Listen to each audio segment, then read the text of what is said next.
Hey, today I'm going to talk about the first Opium War and the Indian Removal Act. By the way, to be honest with you, it's so difficult for me to discuss how my country, China, went into decline. The first Opium War. This is a movement. China opened its doors to the world from a closed-door system. Before that, since the beginning of the Qing dynasty, China was a self-sufficient feudal country. They believed they did not need to trade with other countries, so it closed off all exports. However, foreign countries still wanted to import a lot of things from China, like silk, tea, and furniture. In order to gain this huge market in China, the British began to smuggle the drug opium into the Chinese market for huge profits. Also, the whole society began to fall apart because a lot of Chinese people began to smoke opium. Shh! I'm going to tell you a secret. My great-grandfather also bought a lot of opium during that time. Eventually, he sold his wife out to get more opium, so that my grandfather had a really tough life. The value of money from the treasury began to sharply decrease due to opium, which also means a large amount of Chinese currency went to other countries. 1838, 18 years into the Qing dynasty, winter, Emperor Daogong sent the governor of Fuguo province, Lin Zexu, and the imperial envoy to ban opium in Guangdong. Lin Zexu seized more than 20,000 boxes of opium and destroyed all of it publicly in Hubei, which affected the interests of the United Kingdom.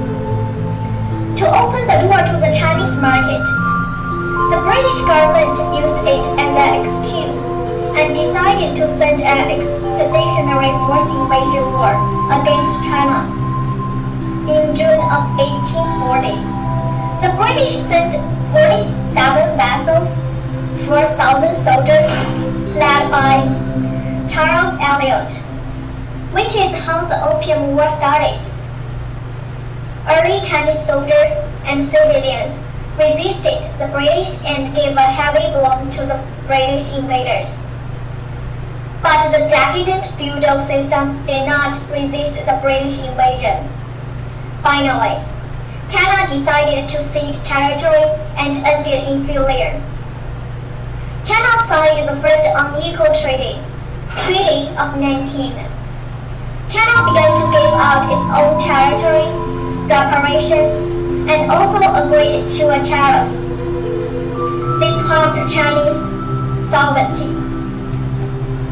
The Opium War caused China to degenerate into a semi-colonial and semi-feudal society. Also, China lost its own position and promoted the disintegration of natural economy. At the same time, this also helped to open a new chapter of history in China, in which people began to fight against foreign aggression in modern times. Now, I'm going to jump to American history during the same time period. Basically, I'm going to talk about the Indian Removal Act, which was passed by Congress on May 28, 1830. The reason behind this act is all because of manifest destiny. In other words, the U.S. wanted more lands. Therefore, they wanted to displace Indians from their tribal lands. As the 19th century started, land-hungry Americans poured into the coastal south. However, Indian tribes became a main obstacle for them to expand lands. Thus, white settlers asked the federal government to remove them.